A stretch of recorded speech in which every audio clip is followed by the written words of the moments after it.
नमस्कार, साहित्य जगत में आप सभी का स्वागत है।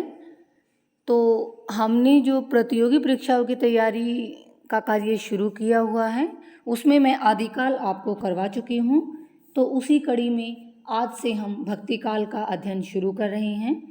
देखिए, भक्तिकाल के बारे में मैं आपको थोड़ा सा बता दूं कि आचार्य रामचंद्र शुक्ल के अनुसार भक्तिकाल की समय सीमा संवत 1375 से 1700 विक्रमी तक स्वीकार की गई है। तो इतने बड़े कालखंड को आचार्य रामचंद्र शुक्ल ने दो धाराओं में विभाजित कर दिया था। एक धारा थी सगुण काव्य धारा और दूसरी थी निर्गुण काव्य धारा। अब उन्होंने निर्गुण काव्य धारा को भी और सगुण काव्य धारा को भी आगे दो दो भागों में बांट दिया। जैसे निर्गुण धारा को संत काव्य धारा और सूफी काव्य धारा। निर्गुण किसमें थी? संत और सूफी।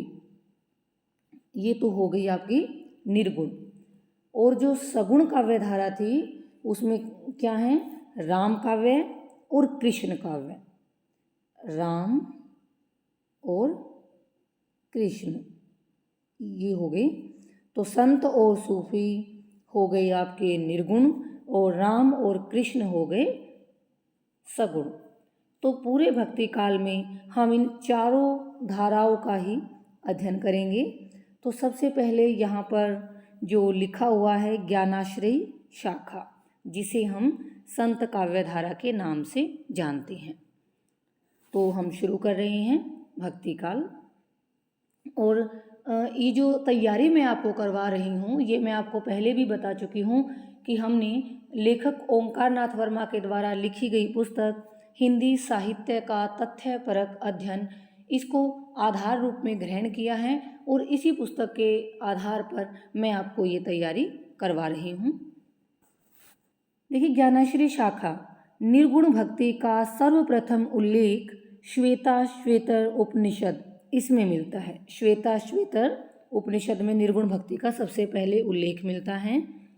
जिस समय उत्तर भारत में सिद्धों और नाथों की अंतः साधना प्रचलित हो चुकी थी, उसी समय दक्षिण भारत में आलवार भक्तों की भक्ति भावधारा प्रवाहित हो रही थी, जिसका समर्थन वहाँ के वैष्णव आचार्यों ने किया। सिद्धों के बारे में हम पढ़ चुके हैं। सिद्धों की संख्या कितनी है? 84।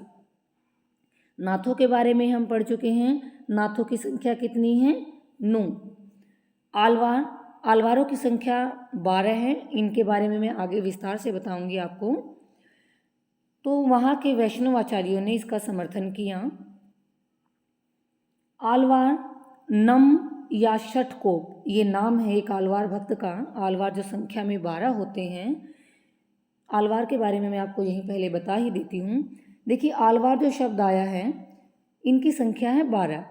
तो तमिल भाषा में जो वैष्णव भक्त हैं उनको आलवार कहा जाता है। ये ऊपर वाली लाइन में हमने पढ़ा ना कि आलवार भक्तों की भक्ति भावधारा प्रवाहित हो रही थी, जिसका समर्थन वहाँ के वैष्णव आचार्यों ने भी किया। यानी तमिल भाषा में वैष्णव भक्तों को आलवार कहा जाता है। और उस तमिल प्रांत में वहाँ पर बौद्ध धर्म और जैन धर्म अपनी जड़ें जमा चुका था, उसका प्रचार प्रसार था। उन बौद्धों का और जैनों का विरोध करने के लिए वहाँ पर शैव, जिनको नायनमार कहते हैं, और वैष्णव जो विष्णु के भक्त थे वो वैष्णव, जो शिव के भक्त थे वो शैव। वैष्णव जिनको आलवार कहते हैं, इन शैवों और वैष्णवों ने मिलकर एक धार्मिक क्रांति की। किनके खिलाफ? बौद्धों और जैनों के खिलाफ। तो उसके बाद क्या है? आलवारों ने फिर वेदों से, उपनिषदों से, गीता से भक्ति भावों को ग्रहण किया और गीतों के माध्यम से इनको जनता तक पहुंचाया। इन्होंने पद शैली में अपने गीत लिखे हैं जो तमिल भाषा में अत्यंत ही भाव से युक्त है। तो आलवार कौन हो गए? वैष्णवों को आलवार कहा जाता है तमिल भाषा में। संख्या हो गई इनकी 12 और उन्हीं में से एक नाम ये जो आपका लिखा हुआ है यहाँ षटकोप, वो भी एक आलवार ही है। जैसे सरो योगी, भूत योगी, भ्रांति योगी, भक्ति सार, षटकोप, मधुर कवि, कुलशेखर आदि। इस प्रकार से 12 आलवार भक्त थे। और एक इनके बारे में एक बात और बता दूं कि इन्होंने जो 4000 पद लिखे हैं, अभी मैंने आपको बताया ना कि पद शैली में इन्होंने गीत लिखे हैं, तो इन्होंने जो 4000 पद लिखे हैं उनका संकलन दिव्य प्रबंधम नाम से किया गया है, जो आगे आपको लिखा हुआ भी दिखाई दे जाएगा। तो देखिए, आलवार नम या षटकोप ये क्या थे? शूद्र थे। उनके शिष्य उन्हें विष्णु का अवतार कहते थे। आलवार भक्तों में एक महिला थी जिसका नाम आंदाल था। भक्ति के आद्य यानी शुरुआती आचार्य रामानुज का जन्म कांचीपुरम के पास ही हुआ था। कांचीपुरम में ही उनकी भेंट कांचीपुरम से हुई। कांचीपुरम रामानुज के शूद्र गुरु थे, यानी रामानुज के गुरु यहाँ पर कौन बताए गए हैं? कांचीपुरम। जो जाति में क्या थे? वो शूद्र थे। उसके पश्चात देखिए, रामानुज के अनुसार जगत मिथ्या नहीं वास्तविक है। ये रामानुज के विचार हैं, ऐसे कोटेशन आ जाती है, ये मान लो ये आ जाए कि जगत मिथ्या नहीं वास्तविक है, जगत शरीर है, ब्रह्म शरीरी। ये पंक्तियाँ किसकी हैं? तो ये रामानुज ने कही हैं। वो क्या कहते हैं? जगत मिथ्या नहीं वास्तविक है, जगत शरीर है, ब्रह्म शरीरी। ब्रह्म जीव व जगत को धारण करता है हुआ, उसका नियमन करता है, उसको चलाता है। ये रामानुज की पंक्तियां हैं। जैसे शरीरी शरीर का, जैसे नील कमल का नीलत्व कमल से भिन्न नहीं है, वैसे ही यह जगत भी उस ब्रह्म से भिन्न नहीं है। ऐसा रामानुज का मानना है। क्योंकि रामानुज का जो ब्रह्म है विशेषण से युक्त विशिष्ट है, वो विशेष है, और इसीलिए इनके दर्शन का नाम क्या है? विशिष्टाद्वैत। देखिए, द्वैत ये शब्द आगे चलकर बार बार आएगा। द्वैत का अर्थ है दो, यानी ब्रह्म अलग है और जगत अलग है। विशिष्टाद्वैत, इनके सिद्धांत का नाम क्या है? द्वैत का अर्थ बताया मैंने आपको दो, तो लेकिन रामानुज का जो दर्शन है वो क्या है? विशिष्टाद्वैत, यानी किसी विशेष अवस्था में द्वैत वो दो बन जाते हैं। भक्ति एक प्रवृत्ति के रूप में रामानुजाचार्य के पहले भी थी, किंतु वह साधना पद्धति मात्र थी, आंदोलन नहीं। यानी रामानुजाचार्य से पहले भी भक्ति है, लेकिन वो एक आंदोलन के रूप में हमें नहीं मिलती, केवल और केवल एक साधना के रूप में उसके दर्शन हमें होते हैं। रामानुजाचार्य ने दर्शन के स्तर पर भक्ति को प्रतिष्ठित किया, अर्थात भक्ति आंदोलन को एक वैचारिक आधार प्रदान किया। रामानुजाचार्य ने श्री संप्रदाय का प्रवर्तन किया। कौन सा संप्रदाय चलाया? श्री संप्रदाय। अब तक इनका दर्शन का नाम क्या है? विशिष्टाद्वैत। और संप्रदाय का नाम क्या है? श्री संप्रदाय। इन्होंने हिंदी भाषा को प्रचार का माध्यम बनाया।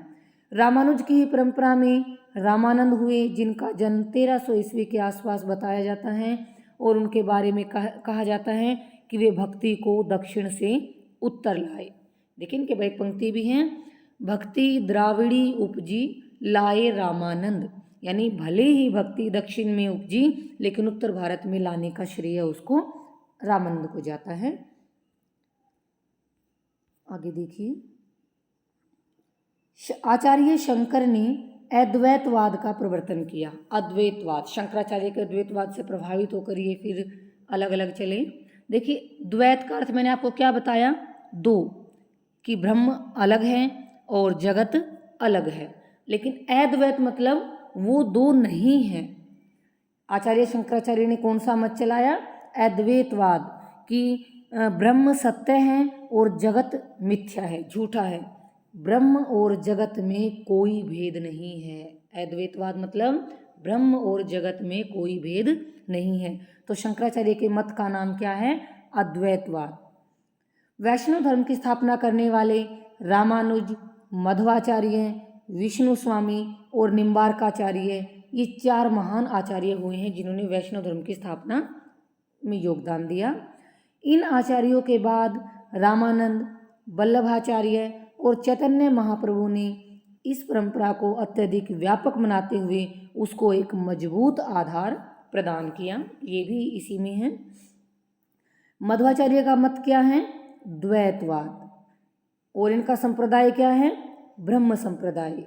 मध्वाचार्य का मत है द्वैतवाद, संप्रदाय है ब्रह्म संप्रदाय। इसका प्रवर्तन इन्होंने किया। इनके अनुसार जीव ब्रह्म से उत्पन्न है और ब्रह्म स्वतंत्र और जीव प्रतंत्र है। ब्रह्म तो स्वतंत्र है लेकिन जीव प्रतंत्र है, उसी ईश्वर के अधीन है। इसके बाद आचार्य निम्बार्काचार्य ने कौन सा मत चलाया, दर्शन दिया? द्वैताद्वैतवाद या द्वैताद्वैत, यानी द्वैत दो, अद्वैत दो नहीं है। और इनका संप्रदाय कौन सा था? हंस या सनकादि संप्रदाय। इनका द्वैताद्वैतवाद का क्या अर्थ है कि ब्रह्म जीव से भिन्न भी हैं। द्वैत का मतलब वो दो हैं, जीव से भिन्न भी हैं, और अद्वैतवाद वो अभिन्न भी हैं। द्वैत दो भी हैं और अलग भी हैं और एक भी हैं, ये इनका मत है। द्वैताद्वैतवाद को ही भेदाभेदवाद के नाम से भी जाना जाता है। निम्बार्काचार्य ने कृष्ण को विष्णु का अवतार माना है। ये कृष्ण को विष्णु का अवतार कहते हैं। वल्लभाचार्य ने शुद्धाद्वैतवाद इस मत का प्रवर्तन किया। इसके अनुसार, वल्लभाचार्य के अनुसार, ब्रह्म सच्चिदानंद स्वरूप हैं और माया ईश्वर के अधीन है। जीव अविद्या के कारण क्लेश पाता है, दुख प्राप्त करता है। वह आनंद और दुख दोनों को पाने का अधिकारी है। इसीलिए ईश्वर और जीव में स्पष्ट भेद है। शुद्धाद्वैतवाद इनके मत का नाम है। उसके बाद देखिए, विष्णु स्वामी ने रुद्र संप्रदाय चलाया। विष्णु स्वामी का संप्रदाय का क्या नाम है? रुद्र संप्रदाय। इन्होंने अद्वैतवाद को माया से रहित मानकर शुद्ध ब्रह्म का प्रतिपादन किया है। ये जो मुख्य आचार्य हुए थे उनके संप्रदायों के नाम मैंने आपको बताए। उनके अतिरिक्त कुछ और भी संप्रदाय चले जिनके नाम यहाँ पर दिए गए हैं। अन्य संप्रदायों में है महापुरुषीय संप्रदाय, शंकर देव के द्वारा चलाया गया। रामदासी संप्रदाय, रामदास के द्वारा। उद्दती संप्रदाय, सहजानंद या स्वामी नारायण ने चलाया। रसिक संप्रदाय, अग्रदास ने चलाया। स्वसुखी संप्रदाय, रामचरण दास ने चलाया। रामावत संप्रदाय रामानंद का है। परम ब्रह्मा संप्रदाय दादू दयाल का है। गौड़ीय संप्रदाय चैतन्य महाप्रभु का है। सखी संप्रदाय स्वामी हरिदास ने चलाया। इसको हरिदासी संप्रदाय भी कहते हैं और सखी संप्रदाय भी कहते हैं। तत्सुखी संप्रदाय ये जीवाराम ने चलाया। राधा वल्लभी संप्रदाय गोस्वामी हित हरिवंश ने चलाया है। राधा वल्लभी संप्रदाय। महानुभाव संप्रदाय ये चक्रधर का चलाया हुआ है।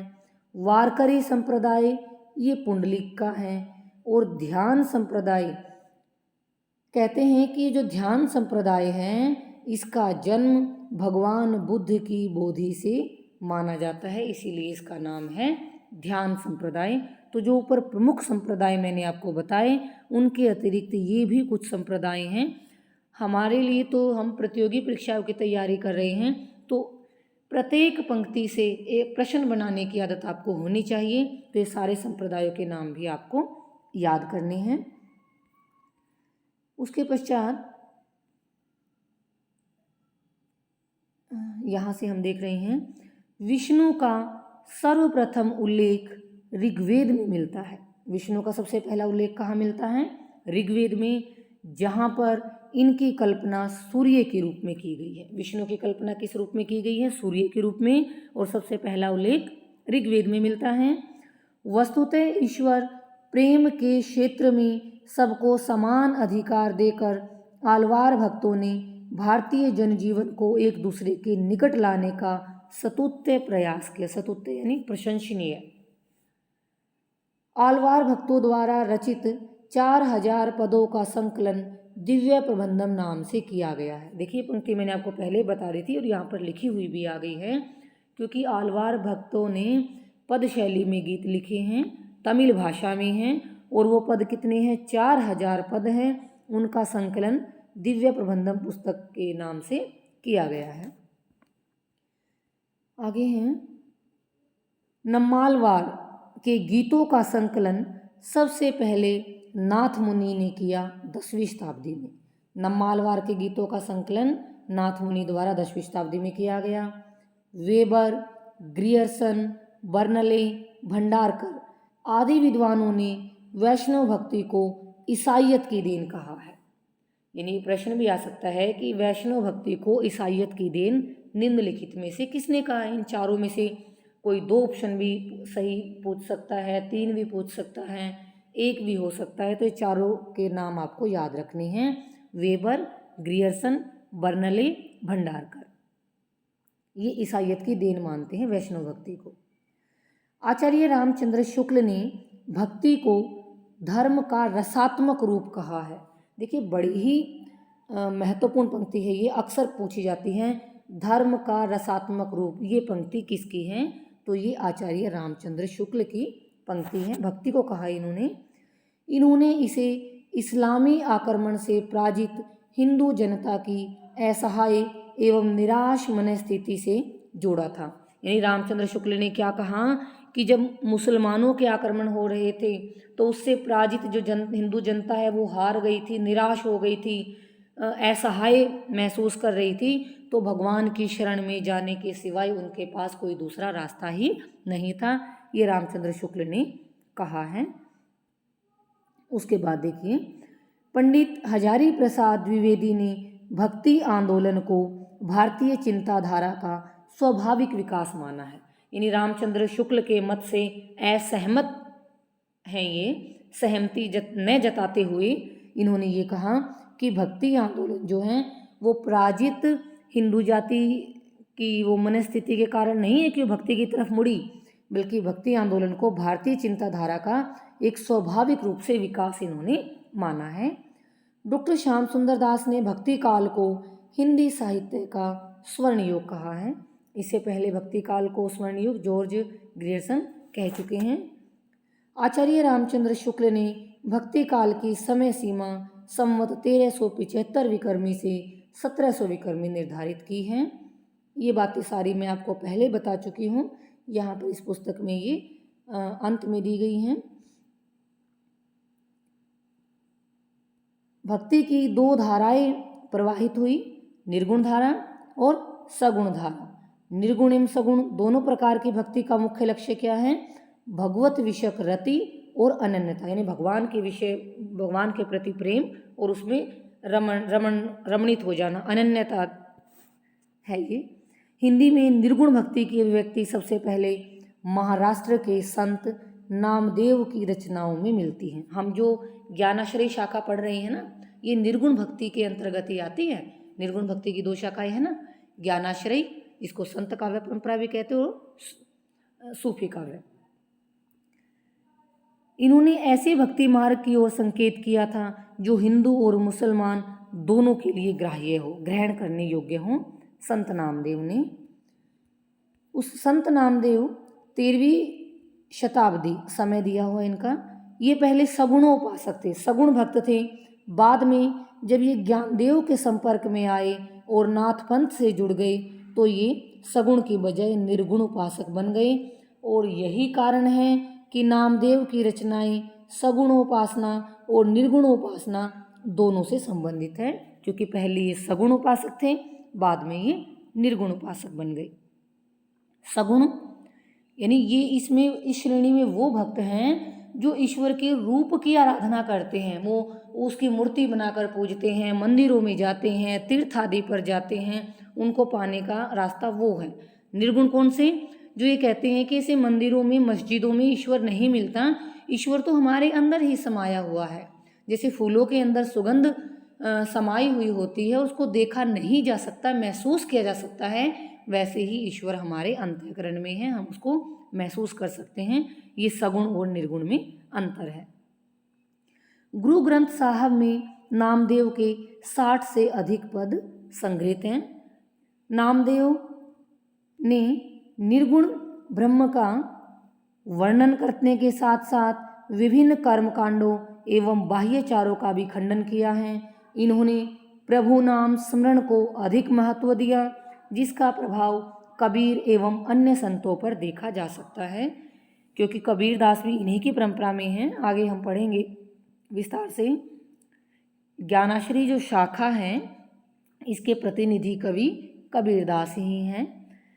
तो नामदेव ने निर्गुण ब्रह्म का वर्णन के साथ साथ विभिन्न जो कर्म कांड है, बाह्य आडंबर है, उनका खंडन किया, प्रभु नाम के स्मरण को महत्व दिया, और इसी का प्रभाव हमें कबीर और अन्य संतों पर भी देखने को मिलता है।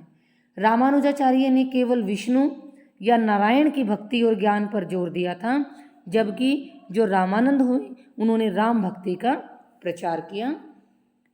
तो आज के इस वीडियो में हम इतना ही पढ़ेंगे। आगे का जो अध्ययन है वो हम अगली वीडियो में शुरू करेंगे। इसी के साथ आप सभी श्रोतागणों का बहुत बहुत धन्यवाद।